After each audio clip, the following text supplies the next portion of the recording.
What if healing didn't require fixing yourself, forcing insight, or pushing through resistance? What if the body already knew the way? Through sound, imagery, and presence. In today's conversation, we explore how simple practices like sing song, meditation, and visualization can help us soften, reconnect, and embody real change from the inside out. Welcome to the Sacred Harmony, a space where we explore healing as a lived, embodied experience. I'm your host, Shreya. Today I'm joined by Kerisma Vere, a holistic wellness coach and author whose work gently challenges all or nothing self help culture and invites people back into self trust and quality life. We'll be back talking about how sing song meditation and visualization can support healing, growth, and lasting change without pressure or prescription. Welcome, Charisma. I'm honored to have you on my show. Thanks, Shreya. It's great to be here. I'm just enjoying being a part of these conversations.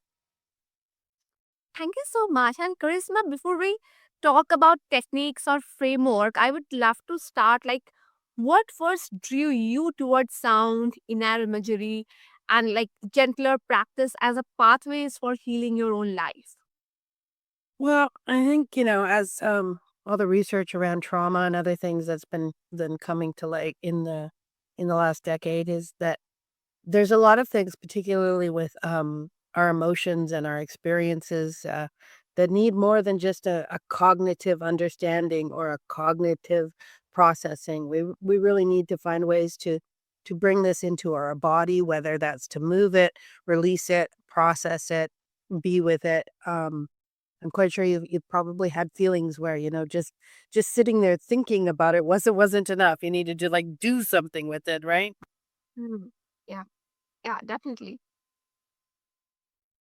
And I think there is something very powerful about how these practices often come from necessity rather than theory, like from listening inward when other approaches stop working.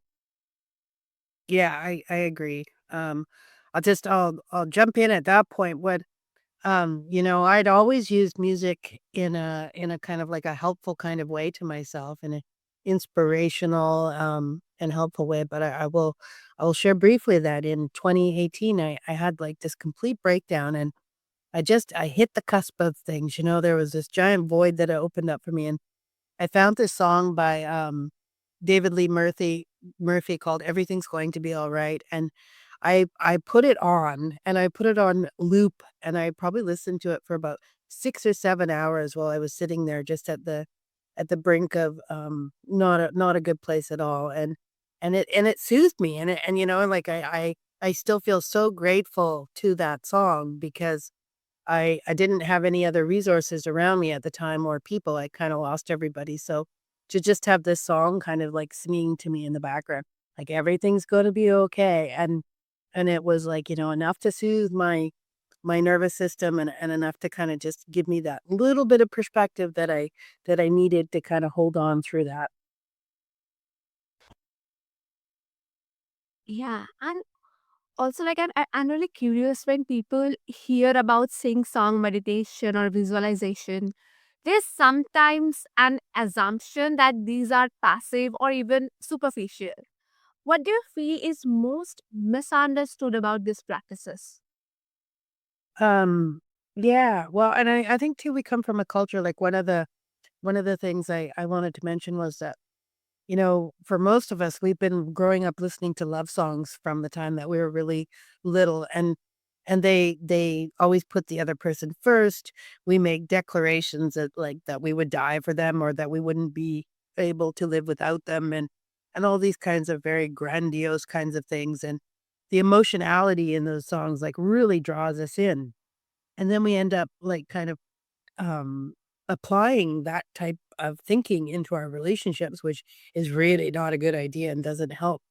And then also what can happen is that when you end up single or alone, those very songs that kind of helped us swell into heights of ecstasy, then they drop us down to these pits of loneliness too. And one thing that I recommend and I discovered was when it comes to, like, love songs, I've got several, and instead of thinking about somebody else when I'm listening to those songs. I've applied them to myself. Jason Mraz has one that I won't give up. I won't give up on you. And I sing it to myself. And a lot of the songs that I used to, envision other people in and project that kind of thing, I now turn towards myself. And that to me like highlights the light switch myth book and the coaching work that I do wherein we live in a society where it's just not we're not encouraged to have that really meaningful relationship with ourselves, and yet it's so important to quality of life and everything. So whether it's songs or meditation or visualization, it starts to allow us to embody those same kinds of feelings, like in relationship to love anyway, that we've had for other people, but maybe we've never really experienced with ourselves. Yeah, like what I'm hearing is that these practices are not about like escaping reality, but about meeting it differently with more softness and more honesty. And also, why do you think so many people struggle to create change through willpower alone? And how do sound and imagery work with the nervous system in a different way?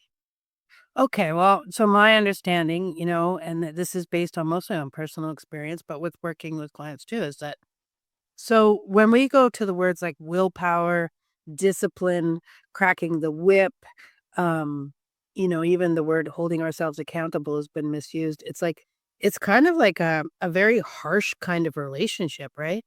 And my experience, that doesn't sustain or encourage change. It can seem like it's motivation, but really it's a very hard relationship to be in. It's the one this is how we're treating ourselves, and it tends to make things harder and wear us down and work against us instead of where most people we thrive when we are given validation, we are given encouragement, we are given understanding.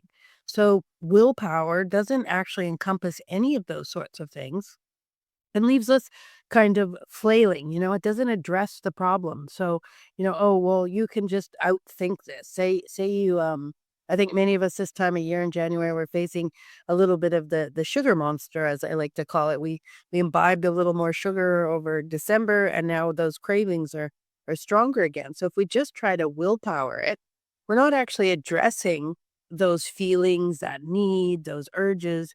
We're not meeting ourselves where we're at, and then we're not actually tending to what's going on. And I find that it's like tending to ourselves is where the real success with creating lasting and meaningful change comes from, not just in trying to, tell ourselves it should be easy or we should be able to do that. That's not actually helpful if you really, if you none of us really treat other people that way. We tend to only treat ourselves that way. Yeah, I think it sounds like these practices bypass pressure and speak directly to the parts of us that learn to survive and not just the parts that want to improve. Yeah, I think too, and what you were saying about is when it comes to visualization, is that many of us have had these constructs our whole life, like the idea of cracking the whip, or that if we are compassionate with ourselves, we'll end up sitting on the couch eating bonbons all day. So they are images that we've held our whole life that, like that we have to be harsh and we have to be disciplined and we have to be, and these are images that we've internalized. So if we can bring in some softer types of images, like I like the rainbow one in my book because it's like, so instead of moving the goalpost every time we meet a goal so that we're constantly chasing that pot of gold at the end before we can relax and enjoy ourselves and feel like we are okay where we are.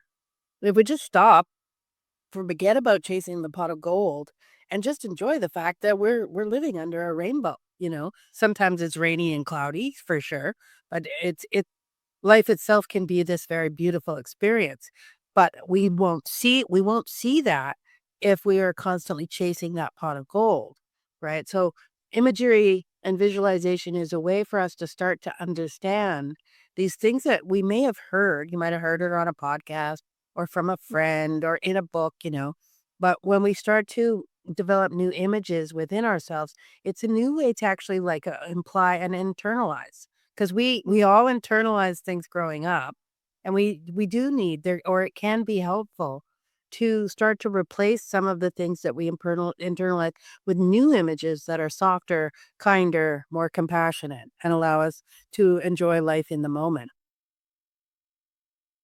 Yes.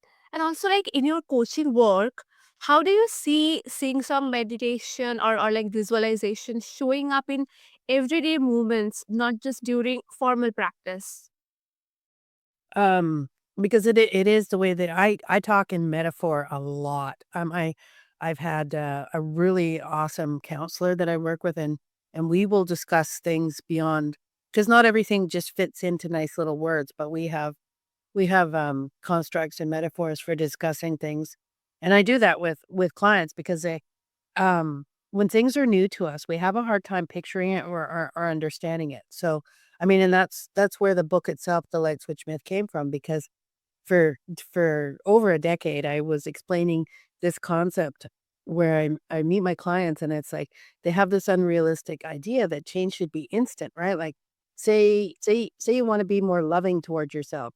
The idea for many of us has been like, if I just make up my mind, if I just decide I'm going to love myself, then I'll flip that switch and then I will be. And that never works. And it leads to cycles of shame and failure and guilt. And like we live in a culture that sells us instant transformation ideas too, and it's just like, that's not how, change works. So, by using a new language and metaphors that people can sort of, like, come back to it. Like, I have one client, we're talking about people like to demonize food and put food into two good and bad categories, right? So I started explaining it to one of my clients, like, let's think about it like you're pulling up to the gas station and you're getting fuel because that's what food is. It's fuel, it's energy. So then you can pick between the, more affordable regular gasoline, the one tier up, which is the, like, like the slightly premium, and then the top tier, more expensive, right? So it's a continuum, right? And you don't always need to put that more expensive gasoline in your body. If you can, well, great. But it's like, let's start to think about it instead of good and bad food.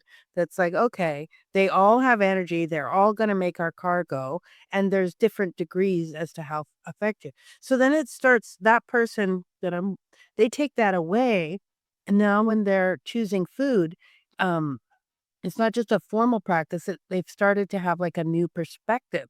Like, "Oh, okay, this donut isn't ideal, but it's still energy," And that becomes like a day-to-day, perspective is everything in my opinion, like, and if we don't like, sometimes I really believe in whether it's a coach, a friend, a partner, or a counselor, that we need to share the areas that we struggle with somebody else so that they can help us shift our perspective, right? Because shifting our perspective on our own is super challenging because we only have seen things the way we see things. Whereas if we can be open to looking at things different ways, that shifting of perspective also allows us to shift towards the changes that we want to create.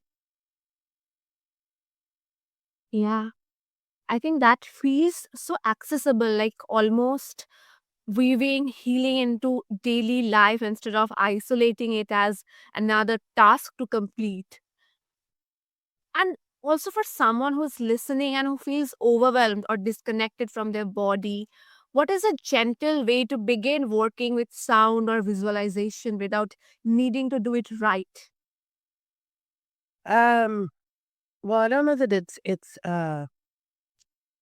the method that I've been sort of, like, highlighting lately is actually, like, a self-gratitude practice, and our society is big on gratitude, right? Like, it's be grateful for the roof over your head, your friends, your family, your body, your health, and that's great, and gratitude is so powerful.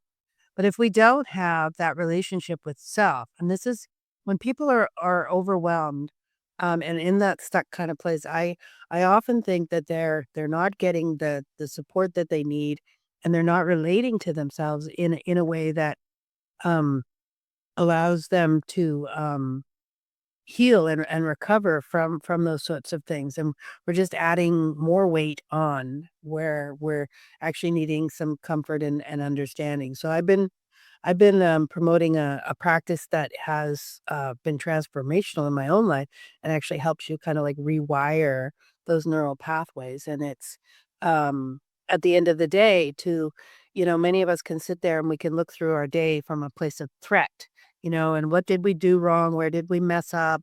What do I gotta be on guard for about tomorrow or in the coming weeks? And that impacts our sleep because we're going to bed anxious and stressed out. Our sleep then impacts what we're able to do the next day, and it sort of all goes in sort of like this negative feedback kind of loop. So the simplest way that I have learned, and I'm encouraging other people to do as far as like, starting to change that relationship to yourself as a foundational piece to quality of life and being able to have more success with the types of changes is this self-gratitude practice where we check in with ourselves and we ask ourselves like, what did I do today that was particularly hard for me, not for you? Like, maybe for me, remembering to stretch was super hard, but it's really easy for you. So it's a personal thing. It's got nothing to do what our mother or our partner or our friends think should or should not be easy. This is like, what was hard for me? And we can ask ourselves, what took courage for me? What was I able to maintain? What was I able to let go? Where did I struggle today? Where did I actually like excel? And this becomes based on an internal metric, not the external metric. We start to develop this entirely different relationship of attunement to self where we're actually acknowledging and validating our own internal experience, which just sets us up to be able to be so much more successful with our relationships and our efforts towards change, right? So and I guess it is for me a bit of a visualization because it's it's me going inside and I visualize this internal world and what is really really going on in my internal world. And we don't often get the freedom or the space to, express that to others, and also as a result of our, often having so many commitments towards other people, we don't often have that attunement to self, so it's just, like, 5 to 10 minutes at the end of the day, just, like, really I actually do it throughout the day, I not those questions, but I'll say, "How are you right now?" Like, Mhm. "How what's going on in your internal world?" Which is not in a question that I learned how to, do, and for me, it is a visualization of, like, imagining, like, those feelings, those sensations. What is my experience on the inside right now? And that awareness gives me, a chance to pause and make a choice that, is it something that I can just let ride, or is it something I need to give some attention to, you know? Is do I wanna, um I do I wanna adapt based on what's going on in my internal world. Yeah, I love how non demanding that is. Like it invites curiosity instead of performance, which really feels very aligned with your work. And that brings up something really important. Like when people fall back into old patterns or feel like the practice is not working, how can they stay connected to compassion rather than self judgment?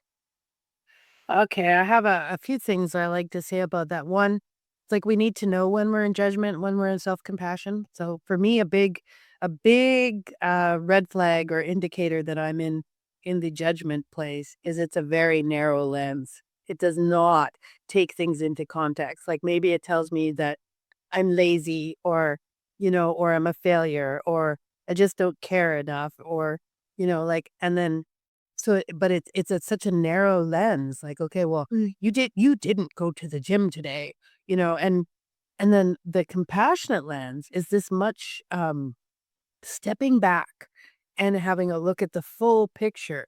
It's like, oh, you didn't go to the gym today, and I know that was important and you said it would, but somebody called, you got an important phone call that came in that was upsetting, then something else happened, or you didn't get a good sleep, or you had a tough time yesterday, or like there's real reasons why we struggle, why we fall back, why we're not doing whatever. So the compassionate lens will take that stuff into consideration. It doesn't mean we don't hold ourselves accountable. It doesn't mean like, hey, like going to the gym is important to me, so how can I help you get back on track to be able to do that tomorrow? But if we're scolding ourselves or coming down hard on ourselves, it's just going to create more resistance, more hard, heavy feelings, which are going to make anything that it is that we're trying to do like that much more difficult. So I really do think like awareness, just even to start with people, is to just like sort of, is this the critic or is it, and if it's the critic, it's like we can acknowledge, hey, you know what? I know you're always looking out for me and you want the best for me, but that doesn't actually work so well in my life anymore. So like let's look at this and look at what's really going on. Because if I can identify what's really going on, I'm much more likely to problem solve it. Like, did I forget to set my alarm? Is it the wrong goal? Did I only say I was gonna go to the gym because my partner mentioned I had a big butt? Like, do I need to reassess the goal? Did I commit to something too big? Is like trying to get out of the house to go to the gym not very realistic, where, maybe going for a 15-20 minute walk outside my front door is based on my other responsibilities. Did I not get enough sleep? So do I need to, try to get to bed earlier tonight so that I stand a better chance of, what if we can be honest about where we're at with that compassionate lens, then we stand a chance of actually, from a place of curiosity and compassion, just like we would with the children. Like if a child fails the test and you yell at him, he might try harder for a little while because he's scared of disappointing you, but he's going to fizzle out and it's going to blow up. Whereas if that child comes home and failed the test and you say something like, wow, I bet you don't feel very good right now, because it never feels good to get a bad grade or to fail. Do you want to talk about what went wrong? How can I support you to do better next time? What is it that you need? And then breaking those things down into very small steps. And this counts with ourselves, is following through. Like if you offered to be kinder to yourself or offer yourself some more support or whatever, then we want to follow through on that so that we know that support is there. And that's going to actually motivate us more and make the things that are challenging, um, it doesn't make the struggle go away, but it gives us the support from ourselves to be able to move through the difficult challenges, and even to just have that realistic change, or idea that change is not linear and there is going to be setbacks. There's going to be moments and days where we can't do it. Sometimes that taking a few steps back is actually a great place to revisit things and learn things that we need to know that are going to help us make even more progress going further, just by taking that step back, right? So just like sort of understanding setbacks, and that we have a limited amount of energy, a limited amount of capacity, that it's all affected by our environment and so many other factors, that how to come up with realistic plans to help us move towards the things that we want to move towards. This is truly a wonderful conversation with you. So, like, if after this my listeners want to connect with you, then what's the best way? The best, you can just Google Kerisma Vere, and you have your choice of Instagram or Facebook or my website or Amazon or wherever you'd like to connect with me. But I do have a website, towardswellness.ca, which sort of has a bit about me and about Towards Wellness coaching, and speaks about the books and other sorts of things. So that's definitely a good place to find out more. And then I want to follow up for a second and say, because you asked me, for people that are overwhelmed and stuff like that, just to tie it back to the music idea, create a little playlist, 3 to 10 songs that lift you up, that provide a reminder of inspiration so that when you're feeling overwhelmed, when you're feeling defeated, when you're in the slumps, you could put those songs on and hear the things that you need to hear. Um, our friends and family aren't always the best at being able to do that, and sometimes we struggle to be able to do that for ourselves, but, like, I have, I like The River by Garth Brooks, that one always kinda reminds me that I'm in this for the long game and that, life is gonna be up and down and bumpy, but that I have a passion and a dedication inside here to, live the best life that I can. But songs are personal, but they can be very powerful, and so I highly recommend you make yourself a little, support playlist that is, inspirational to you. It's great to put a sad song on when we're sad, and it's great to put an angry song on when we're angry, but we might wanna limit that to, like, a couple of songs instead of staying there for it's great for moving that energy out, but staying there too long is not actually doing us any favors, so but having some songs that bring you back to the things that you believe and bring you back to your strengths and your passions, that can be, like, an invaluable part of your toolkit, and we can put a song on usually no matter how overwhelmed we are, it's like, hit play. It's it doesn't take a lot, right? Yeah. Yeah, this is really true. And I will make sure to attach all these details and links below so that the listeners can find them easily and get in touch with you. And for my listeners, thank you for spending this time with us on Sacred Harmony. If today's conversation resonated, then take a moment to sit with it and maybe even hum a note or picture the version of yourself that feels most at ease. Until next time, may you move gently and in harmony with yourself. And do not forget to hit the follow button, subscribe, and feel free to share your thoughts because your ears deserve premium content. Thank you.